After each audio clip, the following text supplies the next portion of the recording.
A'udzubillahi minasyaitonirrajim. Bismillahirrahmanirrahim. Assalamualaikum warahmatullahi wabarakatuh. Alhamdulillahirabbil alamin. Alhamdulillahilladzi khalaqal mauta wal hayata liyabluwakum ayyukum ahsanu amala wa huwal azizul ghafur.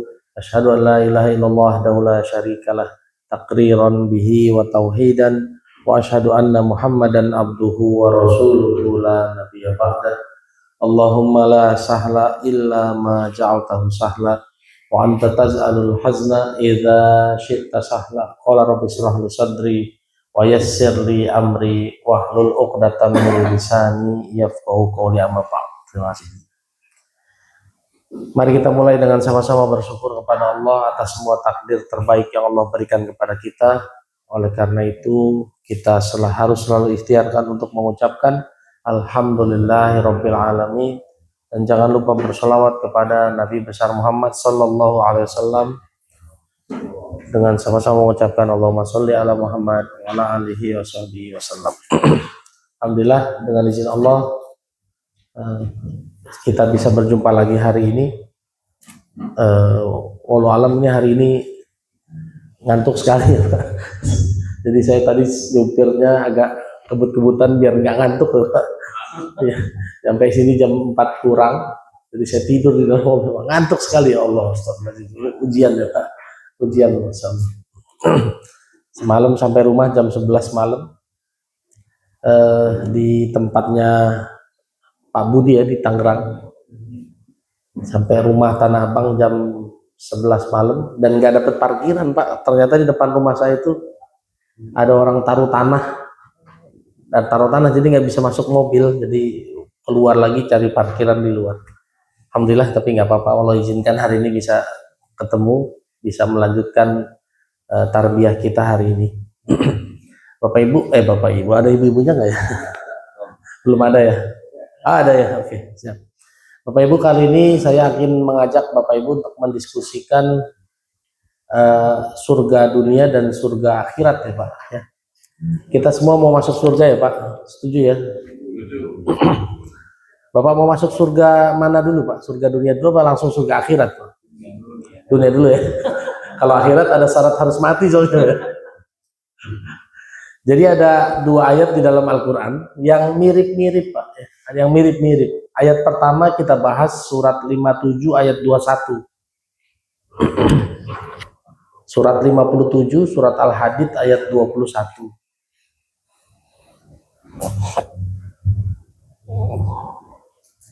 Berlomba-lombalah kamu untuk mendapatkan ampunan dari Tuhanmu dan surga yang luasnya seluas langit dan bumi, yang disediakan bagi orang-orang yang beriman kepada Allah dan Rasul-Rasulnya.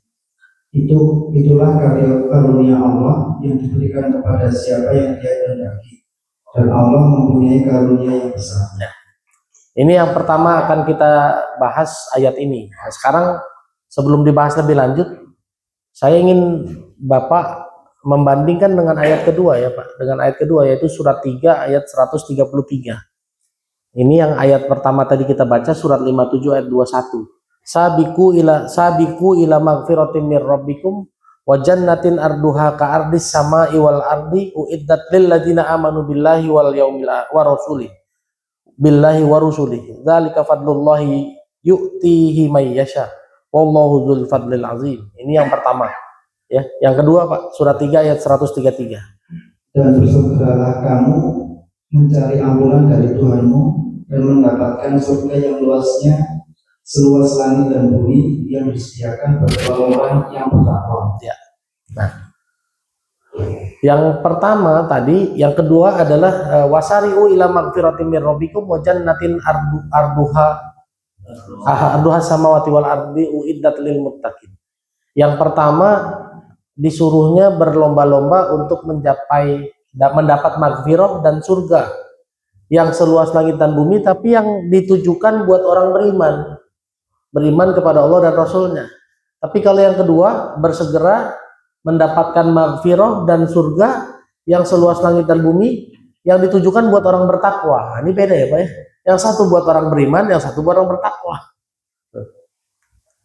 Nah ini nanti kita akan bahas Pak ya. Yang pertama kita akan bahas yang surat 57 ayat 21.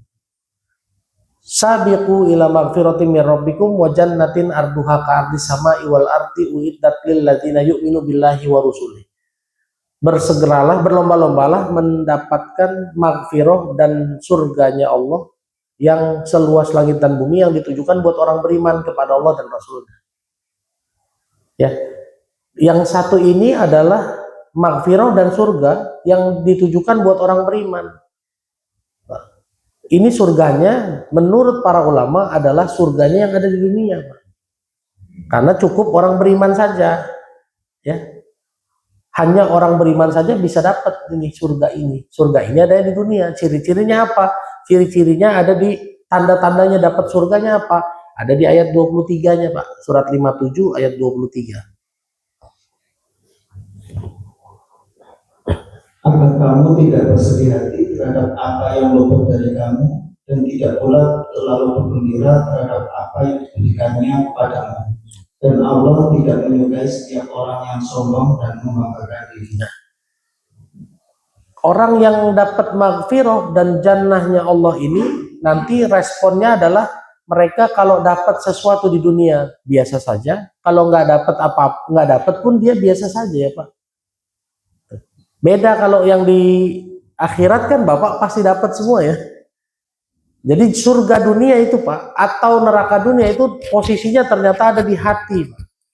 Kalau Bapak mendapatkan maghfirah dan jannahnya Allah di dunia ini, ya, mendapatkan maghfirah dan jannahnya Allah di dunia, maka hati kita lapang.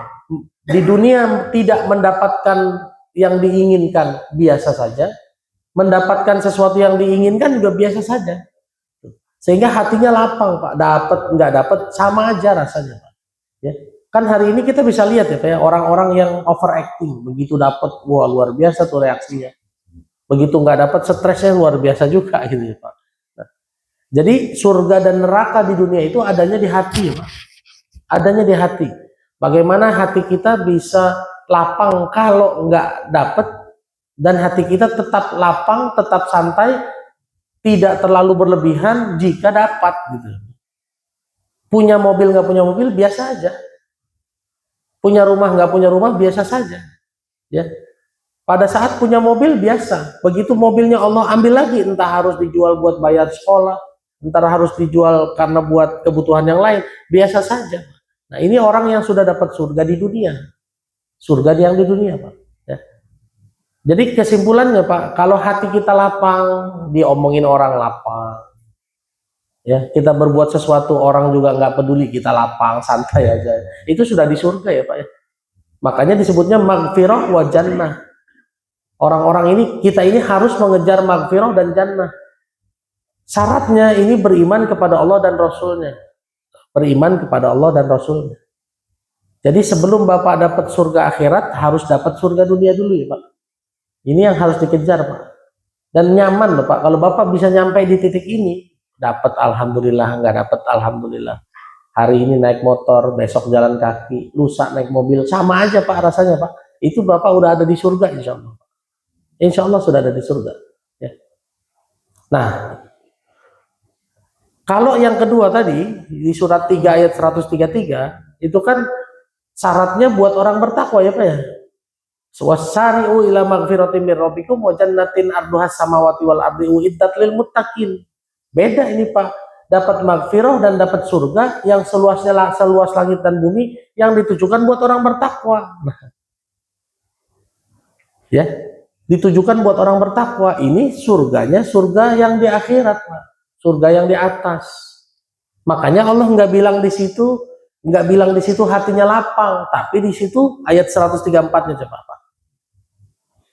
Yaitu orang-orang yang berinfak baik di waktu lapang maupun sempit, dan orang-orang yang menahan amanahnya dan memaafkan kesalahan orang lain, dan Allah mencintai orang yang berbuat kebaikan. Ya. Kalau di sini langsung disebut ciri-ciri orang bertakwanya, Pak.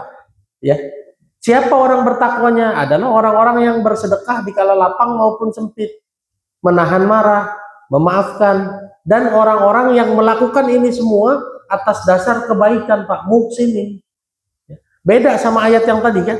Kalau ayat yang tadi, kalau dapat surga dan jannah, agar hati kita lapang. Kalau nggak dapat biasa saja, kalau dapat biasa saja. Kalau ini surganya langsung buat orang bertakwa. Siapa orang bertakwa? Orang-orang yang bersedekah di kala lapang maupun sempit, menahan marah, ya, lalu memaafkan. Dan orang yang muhsinin, kata Allah, wallahu yuhibbul muhsinin. Dan belum cukup di situ Pak, sampai ayat 135. 101 lagi. Dan juga orang-orang yang apabila mengerjakan perbuatan keji dan menjalimi dirinya sendiri, segera mengingat Allah lalu memohon ampunan atas dosa-dosanya. Dan siapa lagi yang dapat mengampuni dosa-dosa selain Allah? Dan mereka tidak meneruskan perbuatan dosa itu sedang mereka mengetahui. Ciri yang kelima adalah orang-orang yang kalau berbuat salah, berbuat keji, lalu menzolimi diri sendiri, mereka segera mengingat Allah dan segera istighfar. Kesimpulannya apa Pak? Bisa simpulin tak? Yang kelima nih. Berarti orang bertakwa aja masih bisa bikin salah, kan begitu ya Pak? Ya, orang bertakwa aja masih bisa bikin salah. Inilah keadilannya Allah Pak. Allah tahu manusia itu nggak mungkin nggak buat salah. Tapi orang bertakwa masih mungkin berbuat salah, tapi salahnya salah keji ya Pak. Dosanya dosa keji, nggak mungkin dosa mungkar. Kan sholat itu mencegah perbuatan keji dan mungkar, betul ya Pak? Inna sholata tanha anil fahsya'i wal mungkar. Sholat bisa mencegah perbuatan keji dan mungkar. Tapi yang namanya orang bertakwa tidak mungkin melakukan pekerjaan dosa mungkar. Mabok, judi, zina, sombong itu mungkar Pak. Tapi kalau males, ngeluh, marah, ya Pak, itu keji ya Pak, ya kan? Kadang-kadang kita ada malesnya Pak. Males itu keji, tapi buru-buru ingat Allah. Lain sama capek, beda ya Pak ya. Kalau capek istirahat Pak, ya kan? Jadi kalau ngantuk tidur, beda sama males Pak ya. Kalau males kan nggak ngantuk aja ditidur-tidurin, bener Pak? Ya, beda. Ya, jadi kalau ayat yang pertama adalah mengejar surga dunia, yang syaratnya cukup iman, dan apa yang didapat buat orang beriman kita udah bahas bulan lalu ya Pak. 7, masih ingat Pak? 7 yang didapat buat orang beriman. Ya, bulan lalu udah dibahas Pak, betul ya? Ya, ujiannya tidak melebihi dari kemampuannya, urusannya gampang-gampang, terus pasti ditolong Allah, terus dimuliakan, dikasih kebahagiaan, dikasih kehidupan yang baik, dibuat berkuasa di dunia. Itu materi bulan lalu Pak. Coba kalau bayangkan kalau Bapak beriman dan mendapatkan 7 ini, kan hatinya santai aja Pak, betul dah? Santai betul hatinya. Dapat kebaikan, alhamdulillah. Nggak dapat kebaikan, alhamdulillah. Coba, santai sekali. Orang yang sudah mampu mengucapkan alhamdulillah di semua fase kehidupan, susah atau senang, insya Allah hatinya santai Pak. Hatinya plong, tapi plongnya bukan karena bonek ya Pak ya, bukan karena modal nekat, tapi karena ilmu. Beda kan Pak ya, orang yang bonek sama yang modal ilmu kan beda, tenangnya beda. Orang yang bonek, yang tenang karena bonek, bondo nekat, sama orang yang tenang karena ilmu, saya yakin beda sekali Pak rasanya. Nah yang kedua ini, bagaimana mendapatkan surga di akhirat. Kedua-duanya Pak, meskipun surga dunia dan surga di akhirat, tetap ada syarat yang sama ya. Ada syarat yang sama. Syarat pertama yang harus dilakukan adalah surat 6 ayat 162. Surat 6 ayat 162. Katakanlah Muhammad, sesungguhnya sholatku, ibadahku, hidupku, dan matiku hanya untuk Allah, Tuhan seluruh alam. Ini Pak, Bapak mau dapat surga dunia, mau dapat surga akhirat, harus inna sholati wa nusuki wa mahyaya wa mamati lillahi rabbil alamin. Ini dibaca tiap sholat, betul lah Pak? Tadi sholat baca nggak itu Pak? Baca. Sebelum baca Al-Fatihah, baca itu dulu. Kita declare dulu sama Allah, ya Allah, sesungguhnya sholatku, ibadahku, hidupku, matiku hanya untuk Engkau. Dan ini nggak boleh rusak ya Pak ya. Sholat ngomongnya begitu keluar rumah ditinggal sama pacarnya, aku tak bisa hidup tanpamu. Coba bagaimana ya Pak? Iya kan? Sesungguhnya hidupku dan matiku untukmu. Begitu kantornya pecat, mohon maaf ya Pak, kami harus melakukan pengurangan karyawan. Apa yang terjadi Pak biasanya Pak? Waduh Pak, kalau saya dipecat, saya mau kerja apa, makan di mana? Lah katanya untuk Allah. Coba, ya kan? Bahkan ibu-ibu harus hati-hati lagi ya Bapak Ibu ya. Punya anak terlalu sayang sama anak Pak. Ya bukan ibu-ibu aja sih, bapak-bapak juga sering ya.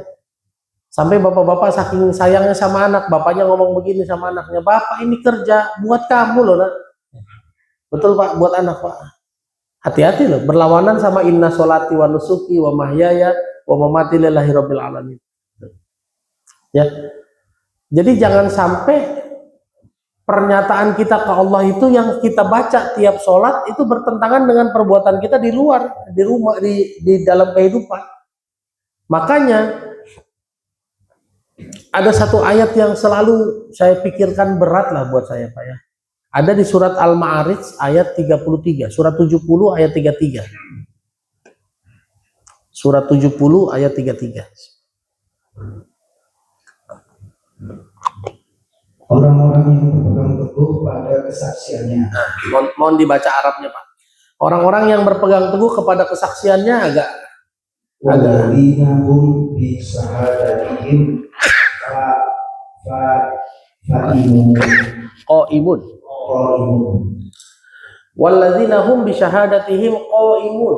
Kalau diartikan tadi Pak, orang-orang yang memegang teguh kesaksiannya. Tapi kalau kita artikan ke bahasa Arabnya lebih gampang Pak. Walladzina hum bi syahadatihim qaimun. Orang-orang yang syahadatnya tegak. Nah, syahadat kita apa Pak? Syahadat kita la ilaha illallah Muhammadur Rasulullah. Ya Pak, iman kepada Allah, iman kepada Rasul. Kan begitu ya Pak ayatnya, bahwa dapat surga dunia. Bagaimana Bapak bisa mempraktekkan dalam kehidupan la ilaha illallah aja dulu? La ilaha illallahnya kita, tidak ada Tuhan selain Allah. Artinya kalau tidak ada Tuhan selain Allah Pak, kalau dalam kehidupan apa artinya kira-kira? Tidak ada yang menyembuhkan penyakit kecuali Allah. Tidak ada yang memberi rezeki kecuali Allah. Betul nggak Pak? Tidak ada yang melancarkan urusan kecuali Allah. Ya ini harus terbukti betul Pak, terutama saat kita susah. Saat kita dipecat, kita harus bilang, ya ngasih rezeki Allah kok, mau dipecat ya nggak apa-apa, biarin aja. Harusnya tenang tuh Pak, betul nggak? Begitu kita sakit, nggak punya duit, nggak bisa ke dokter, yang menyembuhkan ke Allah kok. Kenapa harus takut? Ya Pak.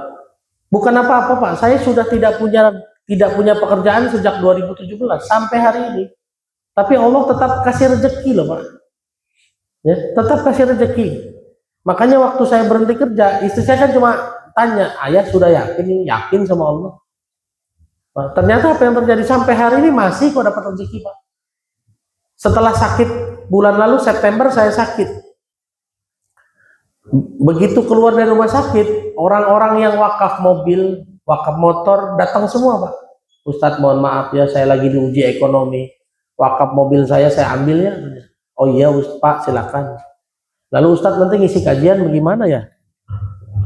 "Ustadz nanti ngisi kajian bagaimana?" Nah saya bilang itu urusan Allah Pak. Ngapain saya pusingkan? Yang wakaf motor datang juga, "Ustadz mohon maaf motornya mau dipakai di Pekalongan." "Ya iya Pak, nggak apa-apa. Nanti Ustadz kalau ngisi kajian gimana?" "Itu urusan Allah Pak, nggak usah dipikirin Pak." Nah, kenapa saya bilang urusan Allah? Karena Allah yang bilang ya Pak. Allah yang bilang sendiri, "Innal amra kullahu lillah." Semua urusanmu di tanganku. Itu kata Allah Pak, ada di surat 3 ayat 154. Silakan.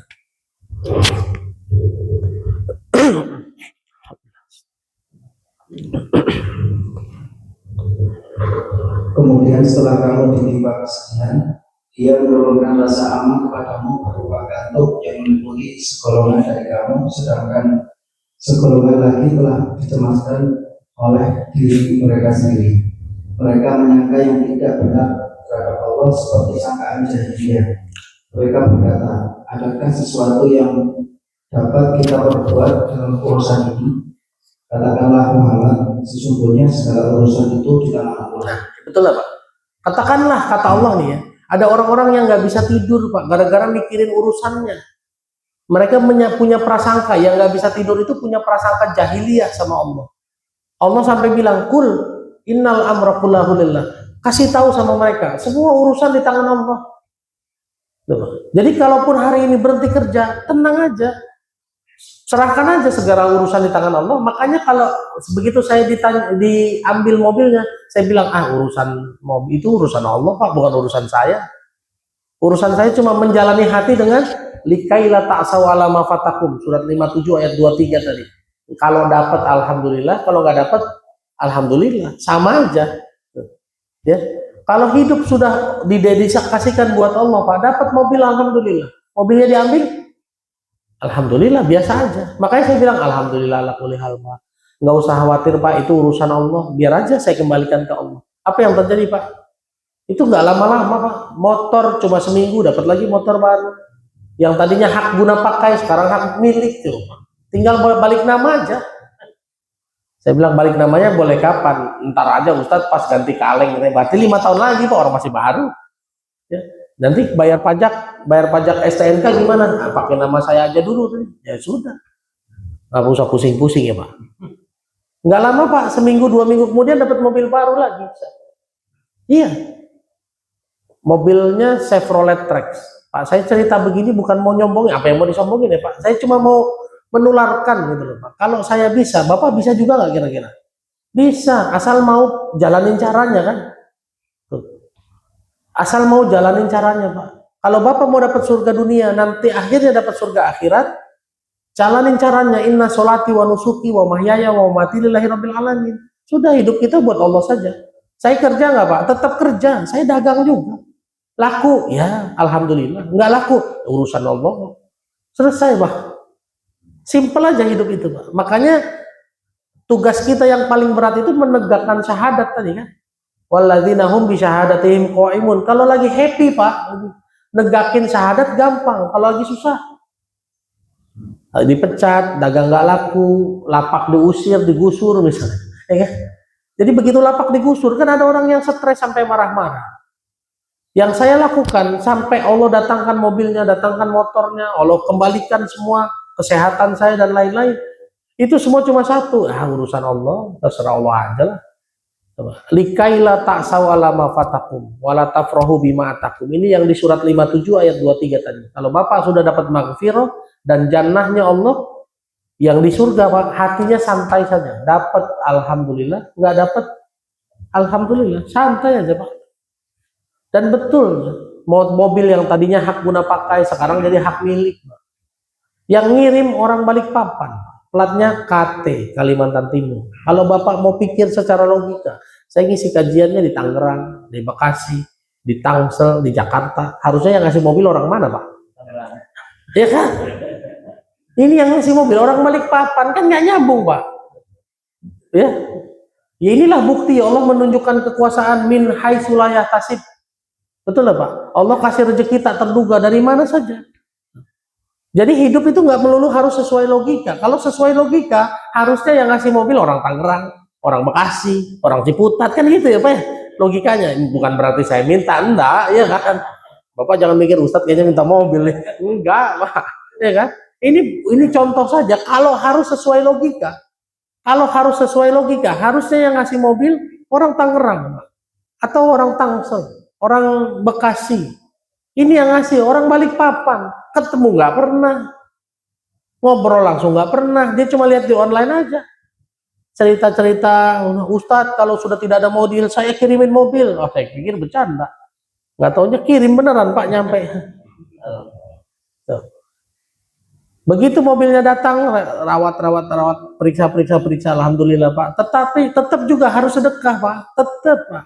Sedekah pertama, mobilnya mogok Pak, ganti pompa bensin 3.380.000. Istri saya bilang, ya ini Mak, sedekah. Gitu aja Pak, sudah. Ya iyalah, dapat mobil gratis itu kan tetap harus ada bayarnya Pak, benar tak? Jadi begitu mobilnya ternyata ada gangguan di pompa bensin, saya bilang sedekah, bayar aja. Ada nggak duitnya? Iya, nggak tahu, tiba-tiba ada duitnya aja. Lalu dibawa lagi, dicek kok bunyi-bunyi ya. Oh ternyata kaki-kakinya Pak. Bawa lagi ke bengkel, 14 juta Pak. Begitu bayar, begitu cek, ada nggak duitnya? Ada. Kemarin nggak ada duit tuh 14 juta. Begitu harus bayar kaki-kaki mobil, datang Pak duitnya Pak 14 juta. Istri saya bilang, kok gitu ya ya? Iya memang begitu rumusnya Pak. Nah, udah lillahi ta'ala aja. Inna sholati wa nusuki wa mayaya wa mamati lillahi rabbil alamin. Pak, kalau Bapak berhasil menerapkan itu, surga dunia dapat, hatinya lapang. Jadi bayar 14 juta itu nggak ada sempit-sempitnya Pak. Santai aja. Jadi mobil ini dibayar dengan harga berapa berarti Pak? 3 juta sama 14 juta, 17 juta ya Pak. Sementara saya tanya sama showroom mobil, Pak, mobil ini harga tahun segini berapa nih? 125 juta. Berarti kesimpulannya Allah kasih saya 125 juta dalam bentuk barang, saya harus sedekah 17 juta. Ya 10% juga Pak, kurang lebih, benar enggak? Ya sudahlah, itu sedekahnya. Hari ini banyak orang yang dapat rezeki, dapat nikmat, entah dapat motor, entah dapat sehat, entah dapat mobil, tapi begitu disuruh servis dia ngeluh. Ya, dia ngeluh. Coba Pak bayangkan, dapat mobil gratis, cuma tinggal bayar servis, masa masih ngeluh juga? Bener nggak Pak? Ya sudah, bayarlah rezekinya di situ. Kan semua ada korbanannya, betul nggak Pak? Semua ada pengorbanannya. Untuk mendapatkan ridha Allah, syarat nomor 1 pengorbanan, Pak. Ada dalilnya surat 2 217. Silakan.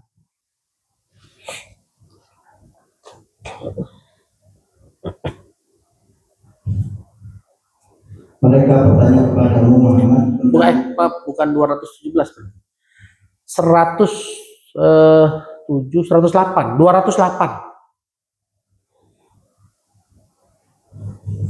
207, Pak. Ya, 207.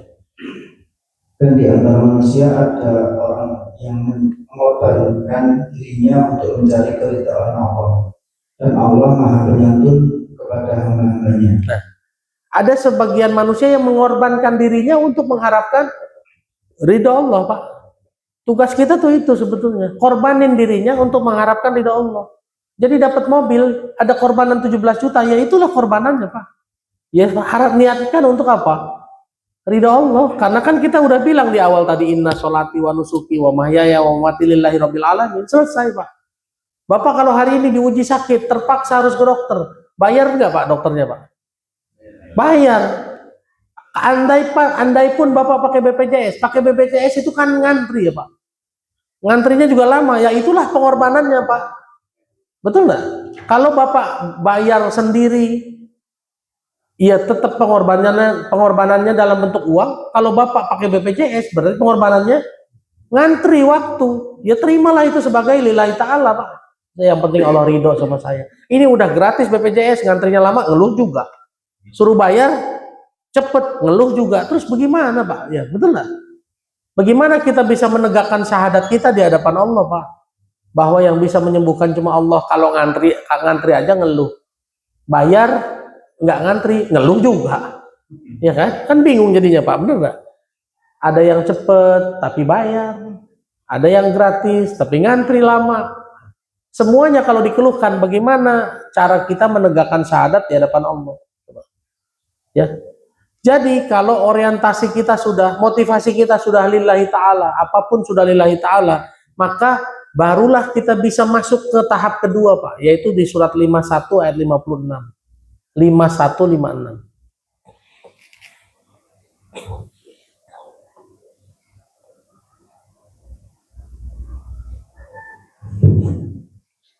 Aku tidak menciptakan jin dan manusia melainkan agar mereka beribadah kepada. Kalau Bapak dan Ibu sudah orientasinya, motivasinya lillahi ta'ala, niat buat ibadah itu gampang sekali Pak. Ya kan? Hari ini orang-orang bisa bilang, wa ma khalaqtul jinna wal insa illa liya'budun. Manusia dan jin diciptakan untuk beribadah. Ngomongnya ibadah Pak. Begitu ngantri ngeluh. Begitu bayar ngeluh lagi. Lo katanya ibadah. Lah ibadah mah kan nggak usah ngeluh dong Pak, ya kan? Sengantuk-ngantuknya saya nggak bisa ngeluh juga. Tapi memang ngantuk ya, ngantuk mau nggak mau Pak, tidur aja dulu, ya kan? Itu bukti mungkin kecapean, ya tidur saja. Tapi nggak perlu ngeluh ya Pak. Dan nggak perlu alasan. Tadi begitu di rumah, wah, nggak boleh alasan. Berangkat juga Pak, tapi ngantuk Pak, betul-betul. Saya nyupirnya agak begini-begini supaya nggak ngantuk ya Pak ya. Karena kalau nyupirnya lurus itu bisa tidur tuh Pak. Ya. Tuh. Makanya dilihat di map 37 menit dari rumah saya ke sini. Tapi nyampe, saya berangkatnya jam 3.20, harusnya nyampe sini jam 3.57 ya Pak ya. Jam 3.50 udah sampai Pak di situ, udah saya parkir di situ. Masih sepi, tinggal Pak Haji doang sendirian di pojok gitu. Ah, saya rebahan dulu dah, emang ngantuk bener Pak. Saya rebahan dulu aja. Ya karena memang lemah Pak, manusia itu lemah ya Pak. Kalau ngantuk ya tidur aja. Tapi beda ya Pak. Beda orang yang ngeluh sama yang ngantuk karena capek, beda. Ya. Kalau kita berhasil menyatakan kepada Allah lillahi ta'ala, maka akan mudah semangatnya untuk ibadah, mudah. Hidup untuk ibadah, makan ibadah, kerja ibadah, gampang sekali. Tapi kalau belum lillah, belum hanya untuk Allah, masih hitung-hitungan, ya kayak tadi itu Pak ya, sakit berobat gratis ngantri, ngeluh. Mau yang cepat tapi bayar, ngeluh juga. Itu susah Pak, buat niat ibadahnya susah. Nggak mungkin kita bisa bilang, hidup saya ibadah, sulit. Mungkin di mulut bisa, di hati belum bisa. Nanti begitu ada kejadian susah, capek, sedih, nah itu kelihatan di situ baru.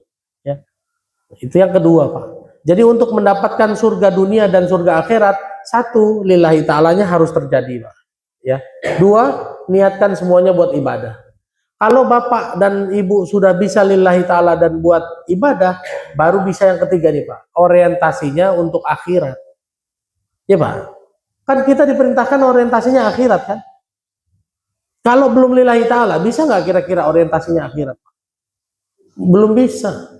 Kalau belum semuanya semangatnya ibadah, nggak mungkin bisa orientasinya akhirat. No. Orientasinya akan jadi dunia. Makanya sholat duha mintanya dunia. Baca al-waqiah mintanya dunia. Betul nggak Pak? Hari ini orang kan begitu. Kalau coba aja Bapak tanya sama anak-anak, sama orang-orang yang sholat duha. Tanya spontan, kenapa kamu sholat duha? Ya biar dijamin rezekinya. Betul nggak begitu? Ya, biar dijamin rezekinya.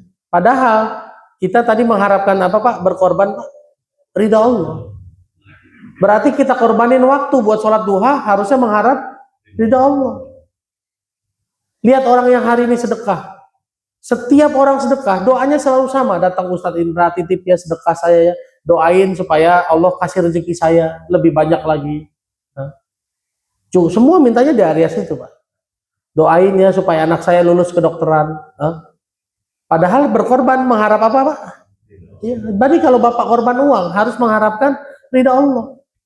Sulit untuk mengharapkan ridha Allah, berorientasi akhirat kalau belum lillahi ta'ala, belum niatnya ibadah. Coba Pak baca surat 28 ayat 77.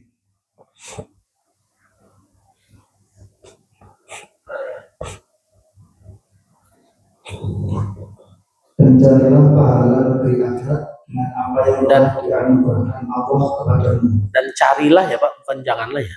Saya dengarnya janganlah. Carilah ya. Dan carilah pahala negeri akhirat dengan apa yang telah dianugerahkan Allah kepadamu. Tetapi janganlah kamu lupakan bagianmu di dunia dan berbuat baiklah kepada orang lain sebagaimana Allah telah berbuat baik kepadamu. Dan janganlah kamu berbuat kerusakan di bumi.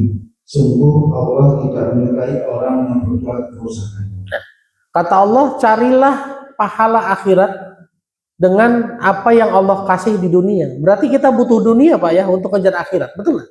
Artinya semua urusan dunia ini orientasinya akhirat Pak. Ya, Bapak kerja punya gaji 10 juta, lalu sedekah 10%, 1 juta. 1 juta ini yang kita bawa ke akhirat Pak, betul nggak? Jangan sampai yang 9 jutanya justru bawa kita ke neraka. Ini loh yang hati-hati. Makanya saya sering bilang, Pak, meskipun yang 1 juta kita posting buat sedekah, yang 9 juta kasih istri, bayar anak sekolah, bayar perawatan mobil, bayar bensin motor dan lain-lain, itu semuanya harus dibawa ke akhirat juga Pak. Makanya hari ini bapak-bapak yang hari ini ngasih rezeki ke istrinya, ngasih uang bulanan ke istrinya, ganti bahasanya Pak. Jangan bilang nih kewajiban bulan ini ya, nih nafkah bulan ini ya. Balik Pak, ganti Pak, nih sedekah bulan ini ya. Betul lah Pak? Karena ke istri juga kan harusnya niatnya sedekah Pak. Istrinya jangan marah kalau dikasih nih sedekah bulan ini. Loh, emang gua anak yatim disedekahin loh. Jangan begitu, bukannya memang sedekah itu nomor satu ke orang tua, nomor dua ke kerabat ya, anak orang dekat. Jadi ini karena nggak nyampe ilmunya Pak, begitu diganti bahasanya Bun, ini sedekah ayah bulan ini ya. Emangnya gue orang miskin sedekahin? Ya, Pak. Yang pokoknya mana yang pokok? Ya. Ada lagi yang ngomong begini, ada lagi yang ngomong gini, saya tahu ayah sekarang ganti bahasa biar bahasanya sedekah. Biar kalau kurang nggak boleh minta lagi kan, gitu. Ini tadi malam ada yang ngomong gitu. Saya bilang, iya juga ya. Tapi kan itu prasangka buruk ya Pak ya. Ya Pak. Ya. Jadi semuanya diniatkan sedekah Pak. Bayar sekolah niatkan sedekah. Jangan cuma sekedar nih bayar sekolah kewajiban ayah udah ya. Wah, masya Allah buah sekarang Pak.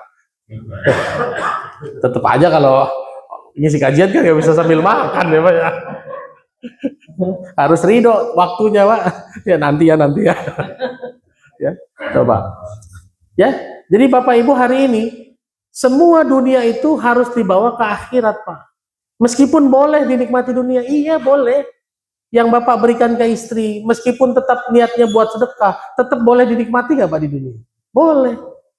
Bun, kita sedekah yuk nih, ayah mau sedekah traktir bunda makan di restoran, boleh nggak Pak?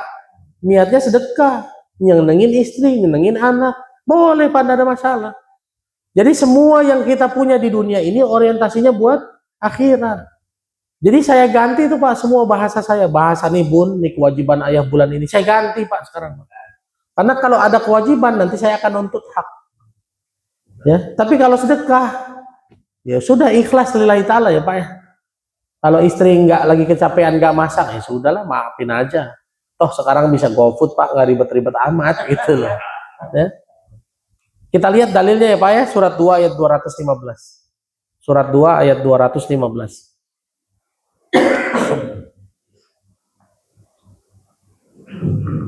Mereka bertanya kepadamu Muhammad tentang apa yang harus mereka infakkan. Nah, apa yang harus diinfakkan?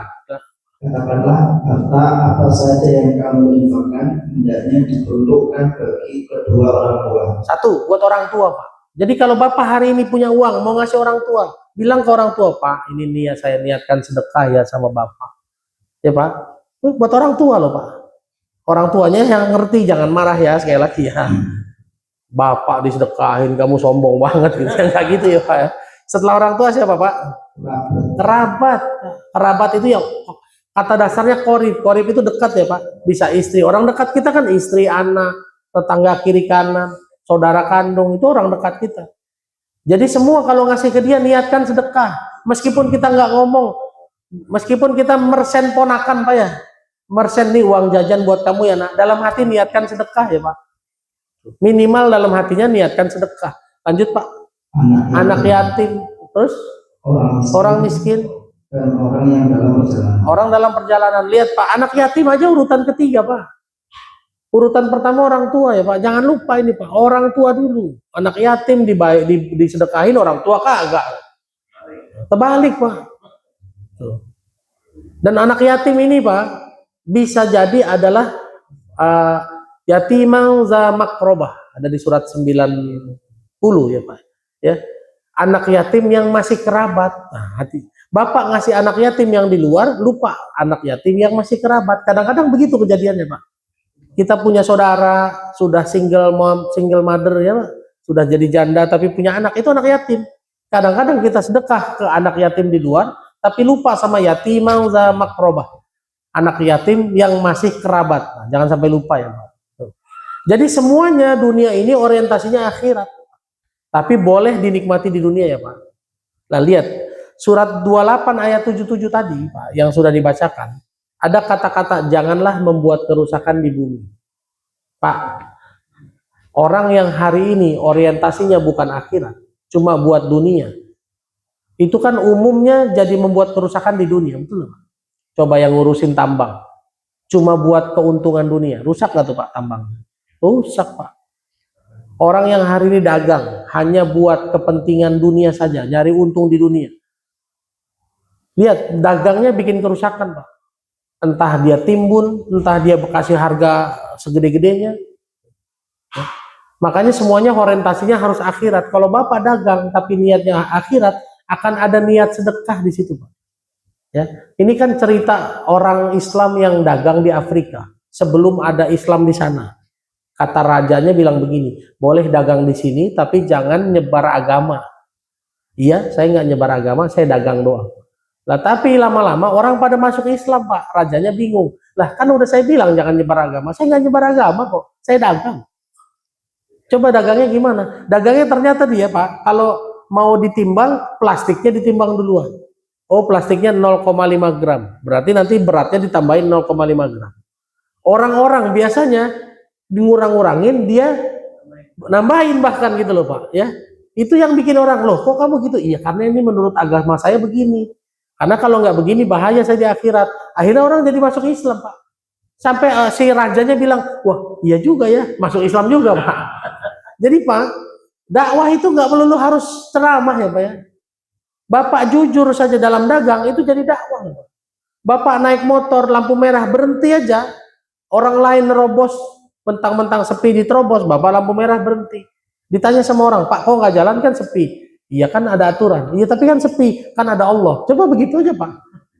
Itu sudah dakwah loh Pak. Nggak usah panjang-panjang.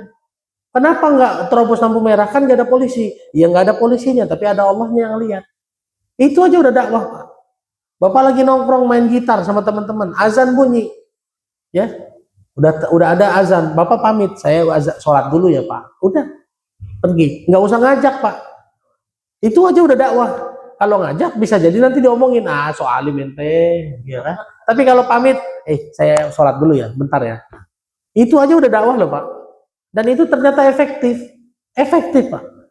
Tukang parkir di Barito, tukang parkir di Barito Pak. Itu dari zaman saya masih kuliah, dia itu udah jadi muazin, tapi nggak sholat. Udah nggak sholat Pak. Kan saya bilang begini, Bang, udah azan, udah, iya sholat Bang. Lu aja dah, katanya. Bagi-bagi pahala, gua yang azan, lu yang sholat kan. Iya Pak, itu kejadian fakta ya Pak. 2 atau 3 tahun yang lalu habis corona, saya ke situ lagi Pak. Ya, lama-lama ternyata sholat juga akhirnya Pak. Saya bilang begitu selesai azan, saya bilang, wah dia azan nih, tungguin di luar lah. Ternyata duduk di masjid Pak. Saya bilang, baru saya samperin, Bang, sholat sekarang. Iya alhamdulillah sholat lah. Awalnya dulu Pak, masya Allah Pak, dia azan doang, habis itu keluar. Saya tanya kan, kenapa Bang? Ya bagi-bagi pahala lah, gue yang azan, lu yang sholat gitu. Tuh, Pak. Ya, inilah bukti Pak. Belum tentu azan aja belum tentu orientasinya akhirat kan Pak. Ada yang azan cuma karena hobi Pak. Ada nggak? Ada, karena suaranya bagus, azan dia. Tapi nggak sholat, hobi. Lo yang orang hobi nyanyi kan begitu Pak. Orang hobi nyanyi kalau di pengajian Pak, datang dia. Tapi buat nyanyi sholawatannya doang Pak. Begitu selesai pengajian, duduk belakang ngobrol, nggak dengerin pengajiannya Pak. Oh fakta ada nggak kayak gitu? Oh sering saya kalau ngisi kajian ibu-ibu yang ada sholawatannya tuh Pak. Wah kalau udah sholawatan tuh ibu itu di depan, suaranya bagus bener. Begitu udah sholawatannya selesai, saya mulai ngisi kajian, dia di belakang main HP ngobrol sama temennya. Oh berarti dia hobinya cuma di sholawatan Pak. Berarti ya, iya cuma di situ. Berarti kan bisa jadi dia sholawatan cuma karena suka aja Pak, karena suaranya bagus, ya kan? Bukan orientasinya akhirat, gitu. Ya, jadi kalau mau dapat surga dunia, surga akhirat, pertama lillahi ta'ala, 2 niatkan ibadah, 3 semua orientasinya harus akhirat. Kalau udah 3 ini Bapak bisa lakukan, ya. Doa kita tadi, doa juga dibaca, Rabbana atina fid dunya hasanah wa fil akhirati hasanah wa qina azabannar. Insya Allah bisa didapat Pak. Di dunianya baik, akhiratnya baik, dan insya Allah bisa terhindar dari api neraka. Nah, 3 ini Pak, 3 ini lillahi ta'ala, terus niatnya ibadah, orientasinya akhirat, inilah yang mampu membuat kita tadi itu berkorban hanya untuk mengharapkan ridho Allah. Berkorban itu kan sakit Pak, betul nggak Pak? Korban duit sakit, korban waktu sakit, korban badan sakit. Yang namanya berkorban ya sakit namanya, ya. Tapi berkorban hanya untuk mengharap ridho Allah, itu nggak mungkin semua orang bisa, kecuali dia sudah lillah, sudah niat ibadah, sudah orientasinya akhirat. Kalau belum ini Pak, selalu ada hitung-hitungan dunianya, betul nggak Pak? Selalu ada hitung-hitungan dunia, udah pasti itu Pak. Ya. Dan untuk nyampe ke level sini, ini perlu tarbiyah yang lumayan panjang, betul Pak? Loh, saya pertama kali hijrah, niatnya apa? Ya, hampir semua teman-teman saya yang hijrah, niatnya sama Pak.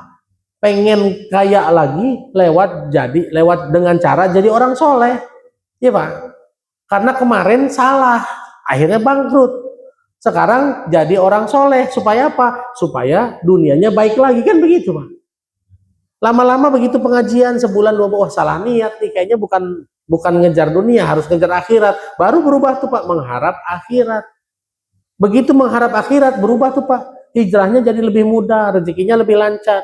Dulu waktu awal-awal duha buat dapat rezeki, sedekah biar dilipat gandakan rezeki, ya baca al-waqiah biar dibuka rezekinya. Utang nggak lunas-lunas Pak, beneran. Tapi begitu diganti semua, duha buat apa? Ya mengharap ridho Allah aja. Sedekah biar apa? Biar Allah ridho sama saya. Ya Pak. Terus al-waqiah buat apa? Ya biar Allah mendatangkan ridho. Itu hutang Pak, lunas Pak. Hutang lunas Pak. Saya tinggal sampai Desember nih Pak, hutang Pak. Januari insya Allah selesai. Nanti Februari Bapak saya ceritain sama saya. Gimana rasanya nggak punya hutang? Ya kalau Desember kan baru bayar ya Pak ya. Januari masih bisa cerita lah. Udah berapa minggu. Saya juga lagi penasaran Pak, gimana rasanya hidup nggak punya hutang ya Pak ya. Karena hutang saya sisa 2 bulan Pak nih. Bukan restrukturisasi ya, karena kartu kredit nggak dibayar, ya dikejar-kejar debt collector, lalu saya nego sama banknya. Ini lunasnya besok nih Desember Pak. Sehingga saya juga curious sampai penasaran, langsung waduh ya Allah, apa rasanya ya hidup nggak punya utang gitu ya Pak. Ntar Januari dah Pak saya ceritain Pak. Atau ada yang udah duluan Pak? Ada yang udah duluan nggak punya utang sama sekali? Ayo, yang nggak punya utang sama sekali boleh cerita lah Pak, kayak apa Pak rasanya Pak? Ya Pak, hampir dari kita tidak ada orang yang tidak punya utang kan Pak ya? Betul nggak? Hampir tidak ada orang yang tidak punya utang. Makanya saya juga curious Pak, penasaran apa rasanya ya hidup nggak punya utang ya? Coba, ntar lah Januari baru ngerasain kayak gini. Jadi ngobrol sama istri enak juga ya Bun, utang tinggal 2 bulan. Iya tapi belum lunas. Ntar Januari baru bayangin ya kayak apa. Coba. Jadi penasaran juga Pak, ya nantilah Januari mudah-mudahan kita ketemu lagi ya dengan izin Allah. Saya ceritain Pak apa rasanya nggak punya utang. Tapi saya yakin menyenangkan ya Pak, saya yakin menyenangkan, tenang, tidur nyaman, pagi nggak mikirin cicilan, ya Pak. Coba, ya. Jadi lillah, niatkan ibadah, orientasinya akhirat, insya Allah bisa korban hanya mengharap ridho Allah. Orang-orang seperti inilah orang-orang yang insya Allah akan dapat dunia dan akhirat yang baik. Tapi ini semua harus ditutup dengan sifat yang terakhir Pak, yaitu ikhlas.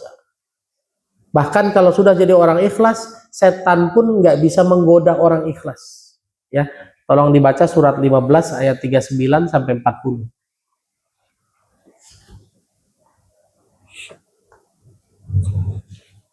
Ia iblis berkata, Tuhanku, oleh karena engkau telah memutuskan bahwa aku sesat, aku pasti akan jadikan kejahatan terasa indah bagi mereka di bumi, dan aku akan menyesatkan mereka semua. Nah, ini yang bilang siapa Pak? Ya iblis ya Pak. Yang ngomong siapa Pak? Ini kata-kata iblis ya Pak? Bukan Pak, Bapak bukan iblis Pak. Bapak bacain doang ya kan. Iblis bilang, karena aku sudah dihukumi sesat, maka aku akan bikin manusia itu kalau berbuat salah, kesalahan itu terasa indah. Kalau indah bahasa sekarang terasa wajar Pak. Ya Pak. Orang kan hari ini kalau ada kesalahan selalu bilangnya wajar kali Ustadz zaman sekarang. Pak, yang namanya dosa diwajarkan, yang nggak ada yang benar Pak. Coba Bapak ingat gak zaman dulu kita pacaran? Zaman dulu kita pacaran. Kalau Bapak sama pacar gandeng tangan, kita yang malu, kita yang pacaran yang malu, apa orang yang lihat yang malu? Kita yang malu kan Pak ya?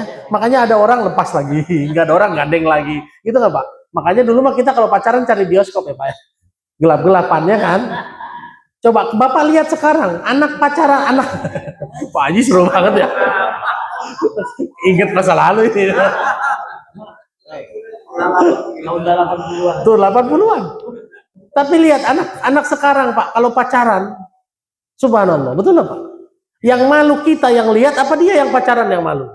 Kita yang malu Pak, anak kecil SMP udah mama papa coba. Ngeri banget Pak, ngeri saya. Sampai saya ke anak saya juga, kamu hati-hati ya nak, nggak boleh gitu ya nak. Nggak boleh pacaran. Kalau ada yang suka sama kamu suruh datang sini. Nanti ayah bilangin, kamu kuliah aja yang bener, kerja yang bener. Sampai umurnya datang sini lamar. Nggak usah pacaran-pacaran. Sampai saya gituin Pak, saking takutnya. Dulu saya kalau dulu ya, zaman dulu kita belum punya ilmunya. Ya Pak, pacaran gandeng pacar kita yang malu. Ada orang lepas, nggak ada orang pegang lagi. Sekarang ngelihat orang pacaran, kita yang malu Pak. Kenapa itu bisa terjadi? Karena diwajarkan kan Pak, wajarlah anak zaman sekarang. Bapak dulu mau lihat bencong di mana Pak? Nah, di mana Pak? Nah, itu tahu tuh, ya kan? Ya. Dulu kita kalau mau lihat bencong di lokasi-lokasi tertentu ya Pak. Sekarang Bapak mau lihat bencong di mana? Nah, di mana-mana ada, bahkan di televisi, diwajarkan ya Pak? Tuh. Setan itu, iblis itu godaannya gitu Pak, mewajarkan, menormalisasi dosa. Hari ini dosa itu dinormalisasi Pak, betul nggak? Sepakat nggak? Ya kan? Makanya orang bilang gini, kemarin aja ada ibu-ibu, wajar kali Ustadz saya marah-marah, kan saya kan ibu-ibu capek, wajar. Oh, ya udah Bu, ya. Kalau ibu merasa wajar marah-marah karena ibu-ibu, ya wajar juga dong kalau bapak-bapak ngeliatin perempuan, dia bilang gitu kan. Kalau suami ibu nanti ngomong begini, wajar dong kalau saya lihat-lihat perempuan, namanya juga laki-laki. Ibu suka nggak suaminya gitu? Nggak suka lah Ustadz, makanya jangan mewajarkan, betul nggak Pak? Tuh. Begitu dibalikin dia nggak terima. Begitu dia dinasehati jangan marah, wajar dong Ustadz, saya kan ibu-ibu, wajar kan capek. Saya balikin, wajar dong Bu kalau suami ibu melatat-melotot lihat cewek, kan namanya juga laki-laki, ya kan? Laki-laki di mana-mana mata keranjang, segituin ya. Terus dia bilang, jangan gitu dong Ustadz. Nah, iya Pak. Ya, ibu-ibu, banyak laki-laki yang mematikan hasrat syahwatnya hanya untuk ke istrinya, betul nggak Pak? Ya Pak. Saya mikir iya juga ya. Saya selama ini mematikan hasrat terhadap perempuan lain hanya ke istri saja, betul nggak Pak? Sehingga melotot-melotot perempuan itu udah nggak penting lagi. Itu kita matikan tuh Pak. Sekarang secara naluri ya, hasrat itu tetap ada nggak Pak? Tetap ada. Tapi kenapa kita cuma ke istri saja? Karena kita matikan rasa itu, betul nggak Pak? Nah, begitu juga tolong ibu-ibu, matikan itu hawa nafsu buat apa belanja berlebihannya, gibah sama siapapun. Demi siapa? Demi menyenangkan suaminya, betul nggak Pak? Suami mematikan hasrat yang kepada perempuan lain hanya ke istrinya, perempuan matikan juga tuh yang lain-lainnya supaya bisa menyenangkan suaminya. Jadi sama-sama pengorbanan, betul nggak Pak? Ini godaan iblis Pak, ya. Jangan sampai mewajarkan kesalahan. Tapi iblis bilang apa Pak di ayat 40? Silakan Pak. Kecuali hamba-hambamu yang terpilih di antara mereka. Nah, baca Arabnya Pak. Ila ibadaka minhumul mukhlasin. Mukhlasin. Saya nggak tahu kenapa mukhlasin diartikan terpilih ya Pak. Kalau mukhlasin kira-kira artinya apa Pak? Orang ikhlas Pak. Iblis sudah bilang, aku nggak bisa godain orang ikhlas. Nah, jadi setelah lillahi ta'ala, niatnya ibadah, terus orientasinya akhirat, mau berkorban hanya mengharapkan ridha Allah, semuanya harus ikhlas ya Pak. Ikhlas. Ikhlas kata dasarnya kholas. Kholas artinya sudah. Ya selesai. Bapak udah ngasih, selesai. Nggak usah ditanya-tanya. Besok-besok kok ditanya. Peci dari saya kok nggak dipakai-pakai? Lah, nggak ikhlas berarti. Ya Pak, ngasih peci tapi diliatin terus kok nggak pernah dipakai di peci saya. Selesai Pak, Bapak kalau udah ngasih selesai, mau dipakai, mau dikasihkan lagi ke orang lain, mau dijual, udah bebas, udah selesai. Saya ada satu jamaah minta kucing ke saya. Ustadz punya kucing nggak? Punya, itu baru lahiran. Ada anaknya 3, minta 1 boleh Ustadz? Boleh nanti ya Bu, setelah 3 bulan. Sekarang belum boleh dipisahkan dari ibunya. Oke, setelah 3 bulan diambil salah satu sama dia. Udah sekian bulan dia ngomong, Ustadz mohon maaf ya, ini kucingnya saya kasihkan orang lain boleh nggak? Saya udah nggak mampu ngerawatnya. Saya jawab apa Pak? Serah ibu lah, punya ibu bukan punya saya. Kan selesai udah. Ya, itu cara yang saya pakai buat menunjukkan keikhlasan Pak. Jadi begitu dia izin sama saya, Ustadz mohon maaf ya, kucing yang dari Ustadz saya kasihkan orang lain karena nggak bisa ngerawatnya. Nah bukan urusan saya bilang, itu punya ibu. Ya kan dari Ustadz, udah selesai Bu, saya udah kasih, berarti bukan punya saya, punya ibu. Ibu mau jual kayak, ibu mau potong buat sop terserah, sebelum itu bukan urusan saya, betul nggak Pak? Itulah ikhlas Pak, kholas, selesai. Jangan pakai bahasa, wah ibu nggak menghargai saya, udah saya kasih kok nggak dirawat. Nah, berarti nggak ikhlas Pak, bener nggak? Ada embel-embel di situ. Kalau sudah kasih, semua ikhlaskan saja Pak. Lillahi ta'ala, niat ibadah, terus orientasinya akhirat, ridhonya hanya mengharap ridho Allah, semuanya harus ikhlas ya Pak. Sedekah sama istri ikhlas sudah. Ini begitu ada kepengen istrinya kecapean, marah Pak. Jangan marah, ya manusia kan lemah. Begitu juga sama kan, kita juga lemah Pak. Ya, saya coba mikir juga ya. Saya ini Pak baru sembuh sakit, dilamar sama seorang akhwat umur 51. Ustadz perwakilannya datang, Ustadz Fulanah bersedia jadi istri kedua antum. Saya bilang begini Pak, mohon maaf ya Pak, saya itu sadar diri betul, ya, sadar diri betul. Ya, kalau udah begini seru ya Pak. Tapi saya sadar diri ya Pak, saya harus ikhlas sama kenyataan nih Pak. Saya harus ikhlas sama kenyataan. Saya bilang Pak, secara ekonomi saya belum mampu, nggak kebayang saya menafkahi 2 istri. Secara fisik rasanya saya juga nggak mampu. Jadi daripada mengecewakan, lebih baik sesuai dalil, kalau nggak mampu mendingan 1 aja. Jadi mohon maaf ya Pak, saya bisa referensikan yang lain, saya gituin Pak. Saya kenal loh Pak, orang pesona Karawaci, saya gituin, yang bisa gitu. Ya, iya Pak. Pak, mengakui begitu aja butuh keikhlasan ya Pak. Iya Pak, kalau nggak ikhlas kan, wah saya juga ya. Iya, dan orang kaya loh Pak. Saya tahu orangnya cantik, saya tahu orangnya kaya dan dermawan, dan dia siap menjadi Khadijah, dia bilang begitu. Saya bilang ini jadi Khadijah hartanya apa nggak mau diduainnya? Ya kan? Karena Khadijah itu 2 ya Pak cirinya ya Pak. 1 dia mengorbankan hartanya, dan 2 satu-satunya istri yang tidak dipoligami cuma Khadijah. Ya Pak. Saya bilang ini yang mana nih, saya bilang gitu kan. Tapi Pak mengakui begitu perlu keikhlasan ya Pak. Iya, kadang-kadang kita sulit ikhlas begitu merasa punya kuasa, kasih sesuatu ke istri tidak ikhlas Pak, merasa punya kuasa. Kalau kita belum ikhlas, setan gampang ngegodanya Pak.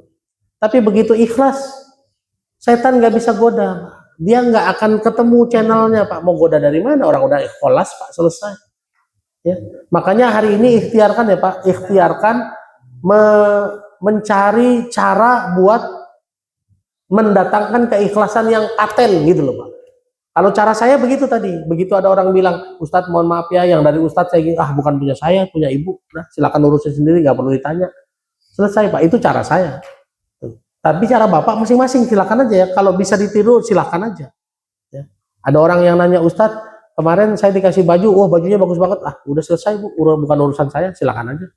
Nah, itu cara saya Pak, supaya menunjukkan kholas, sudah selesai. Jadi Pak, lillahi ta'ala, niatnya ibadah, orientasinya akhirat, mau berkorban karena mengharap ridha Allah, dan terakhir ikhlas.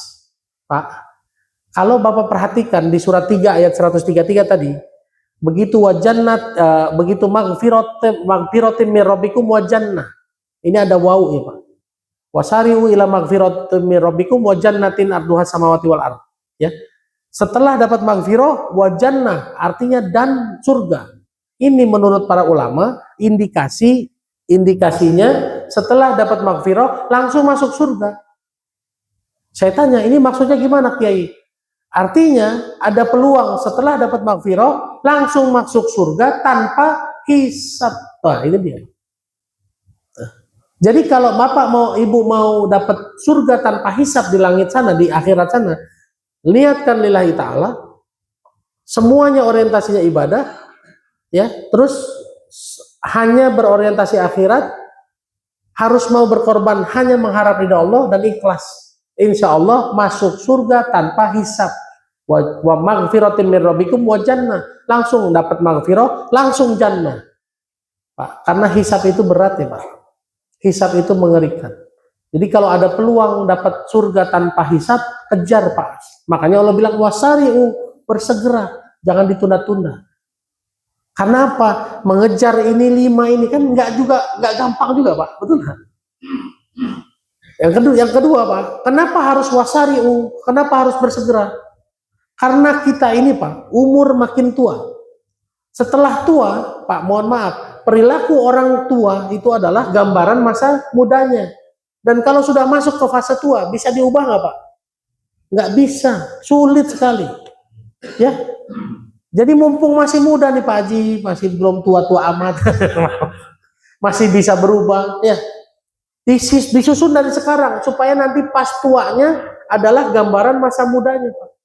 Kalau gambaran masa mudanya hitung-hitungan, nggak ikhlas, apa-apa harus dapat balasan, tuanya begitu nggak kira-kira?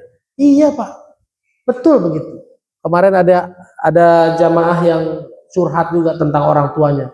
Gimana Ustadz? Saya bilang umur berapa? 76 Ustadz. Udahlah sabar aja lah sebelum. Nggak bisa nasihatin lain Pak. Coba Bapak nasihatin orang tua umur 76. Bagaimana caranya Pak? Ya mungkin dia iya jadi di belakang kesel, bener nggak Pak? Mungkin di depan anaknya dinasihatin iya, di belakang kesel, begitu lagi.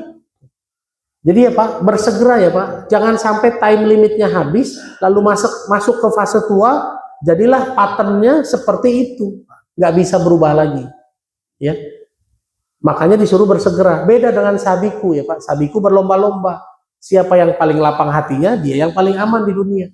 Tapi kalau ngejar surga Pak, bersegera. Kenapa? Kita semua akan masuk ke fase tua atau mati. Kan itu doang ya Pak. Kalau mati berarti nggak punya kesempatan menyusun 5 ini yang tadi. Kalau masuk tua, susah mengubah yang 5 ini Pak kalau sudah tua. Susah sekali. Ya.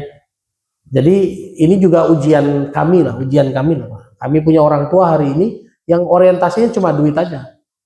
Jadi cuma 2 aja dia. Pokoknya kalau nggak datang ke sini bawa cucu sama ngasih duit aja. Udah, yang lain-lain dia nggak mau. Jadi kalau kemarin bawa cucu, mana cucu tuh? Nggak dibawa, udah dia males tuh, udah tidur dia. Terus yang kedua, mana duitnya? Nah, kalau dikasih duit baru senang. Udah gitu doang Pak. Bisa diubah nggak Pak? Nggak bisa. Istri saya bilang udah sabar Bun, nggak bisa. Coba aja kamu nasehatin. Iya sih dinasehatin, iya. Tapi begitu lagi nggak minggu depan?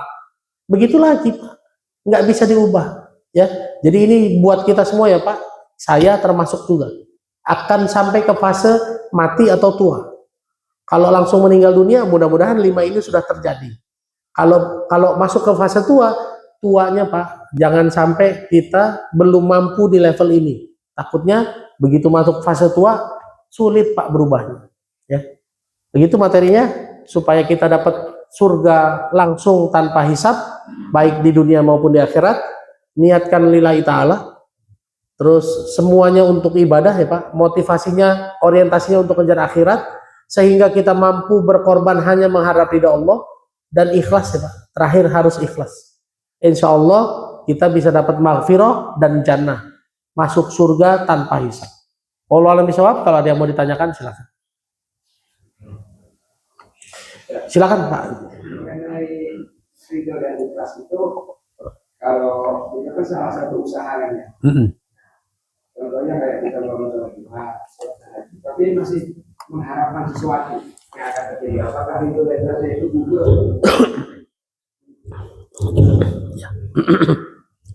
Ya.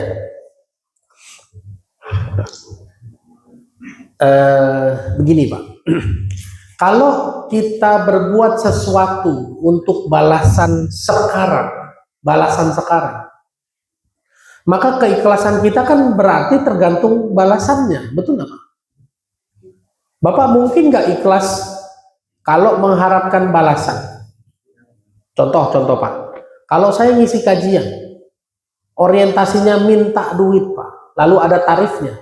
Tapi ini fakta ya Pak, saya pernah ngundang seorang ustadz, ya, dia nggak ngomong tarif Pak, ya. Lalu kami kasih 10 juta buat acara maulid, 10 juta, nggak mau pulang Pak. Nggak mau pulang, iya, diam aja situ. Asistennya bilang, Ustadz Indra, mohon maaf, kurang 5 juta lagi baru mau pulang. Coba bagaimana Pak?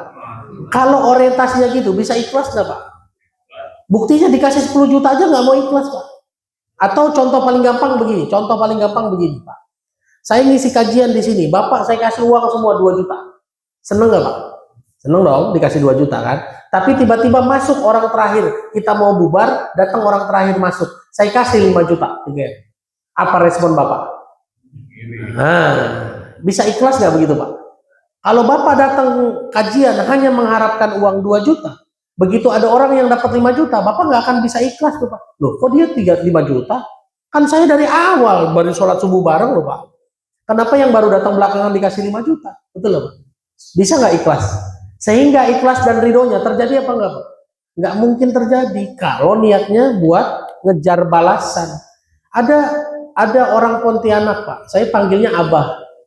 Ya, Abah Irfan namanya, Abah Irfan. Orang kerjanya di Badan Pertanahan Nasional, tapi di Pontianak. Ini orang baik Pak, dan dia mau ngetes. Saya mau ngetes, sholat subuh kalau dikasih duit 50.000 bagaimana ya? Dia siapin duit 400 juta Pak. Jadi dia orang yang sholat subuh, dia nggak cerita, dia diam aja. Orang yang sholat subuh keluar dari pintu langsung dikasih 50.000. Itu Pak, hari pertama segitu ya Pak. Hari kedua beritanya nyampe nggak ke orang-orang? Hari kedua makin rame, hari ketiga makin rame, hari keempat makin rame. Sebulan Pak habis 400 juta. Bulan kedua, begitu hari pertama dia nggak kasih. Orang-orang kan udah lihat apa? Nah, nggak ada nih. Hari keduanya Pak, hari pertama setelah sebulan dikasih uang, bulan kedua hari pertama nggak dikasih uang, masih rame Pak, karena orang-orang masih berpikir dikasih uang kan. Hari keduanya udah balik lagi ke barisan pertama Pak, langsung surut. Itu membuktikan orang ikhlas itu sedikit Pak. Ya, makanya begitu bulan kedua nggak dapat lagi, orang-orang yang nggak dapat itu ngomong, nggak asik sekarang nggak dapat duit lagi, ya Pak. Bisa ikhlas Pak kalau begitu caranya? Ya nggak mungkin bisa. Dan ini fakta ya Pak, sudah dibuktikan sama Ustadz sama Abah Irfan di Pontianak. Nanti kalau dia kemari saya suruh buktiin di sini dah Pak. Kan lumayan juga ya Pak, 50.000 kali sebulan, ya nggak? Ya kan? Kalau nanti bulan kedua udah nggak dibayar, ya udah biarin aja. Gitu ya Pak. Jadi nggak mungkin ikhlas, nggak mungkin ridho kalau kita menuntut balasan di dunia, nggak mungkin. Itulah dia, makanya bahaya kalau coba mengharap balasan di dunia. Ada dalilnya surat 11 ayat 15 sampai 16. 11 15 sampai 16. Barang siapa menghendaki kehidupan dunia dan perhiasannya, pasti kami berikan balasan penuh atas pekerjaan mereka di dunia dengan sempurna, dan mereka di dunia tidak akan dirugikan. Nah, kalau mengharap dunia Pak, kata Allah pasti dibalas Pak. Di dunianya pasti dapat. Tapi apa resikonya? 16. Itulah orang-orang yang tidak memperoleh sesuatu di akhirat kecuali neraka. Dan sia-sialah di sana apa yang telah mereka usahakan di dunia, dan terhapuslah apa yang telah mereka kerjakan. Ya Pak, sia-sia yang mereka lakukan, terhapus yang sudah dilakukan. Berarti Pak, ini sebetulnya kalau Bapak ingat materi setahun yang lalu, saya pernah bilang, kita ini hidup punya 3 resiko. 1, resiko pertama, apapun yang kita lakukan belum tentu diterima, betul nggak Pak? Sholat subuh kita diterima, belum tentu Pak. Yang kedua, bisa jadi tertolak karena caranya salah. Ada dalilnya, man amala amilan laisa lahu amruna fahuwa raddun. Kalau caranya salah tertolak, maka Bapak kalau sholat subuh 3 rakaat tertolak Pak sudah, betul lah. Kalau Bapak sholat subuh caranya salah, bacaannya salah, tertolak. Ini resiko kedua. Resiko ketiga, terhapus Pak, diterima Pak. Tapi begitu niatnya salah, riya, sombong dan lain-lain, hilang. Jadi kita punya 3 resiko ya. Ini dulu saya pernah bahas Pak, mudah-mudahan masih ingat. Resiko kita hidup di dunia 3. Sudah belum tentu diterima. Kalau yang dilakukan caranya salah bisa tertolak. Yang sudah dilakukan dengan benar mungkin sudah diterima, bisa terhapus. Jadi sayang-sayang ya Pak. Kalau udah dikerjain, sedekah udah dibayar, sholat subuh udah dikerjakan, tapi dihapus kan sayang banget. Cuma gara-gara nggak ikhlas tadi. Makanya ikhlas ini meskipun berat, ya diikhtiarkan ya Pak ya, dipaksakan. Allah alam bisawab. Gitu ya Pak. Berikutnya masih ada? Cukup ya Pak? Cukup ya? Kasihan anggur udah manggil. Terima kasih banyak. Mudah-mudahan ilmunya bermanfaat dan bisa dipraktekkan ya Pak. Mudah-mudahan kita semua bisa bersama di majelis ilmu dan sama-sama masuk surga langsung tanpa hisab ya Pak ya. kita sama-sama di Danau Kontoroh nunggu masuk surga bersama Rasulullah tanpa hisab. Kalau saya belum ketemu, Bapak panggil cari-cari ya Pak. Kalau Bapak belum ketemu, saya yakin Bapak ada di atas saya. Nah itu ya, saya husnuzon ya Pak ya. Saya nggak bersuzon. Kalau apa? Ada yang bilang gini, kalau saya nggak ketemu Bapak, nanti saya cari Bapak di neraka. Kalau saya nggak mau gitu, saya doain Bapak di neraka, enggak. Kalau Bapak, saya nggak ketemu Bapak, saya yakin Bapak ada di surga yang lebih atas dari saya. Husnuzon saya begitu ya Pak. Tapi kalau Bapak nggak cari saya, nggak ketemu saya, tolong cari saya Pak. Kita sama-sama masuk surga bareng-bareng tanpa hisab. Amin ya rabbal alamin. Billahi taufiq wal hidayah. Assalamualaikum warahmatullahi wabarakatuh.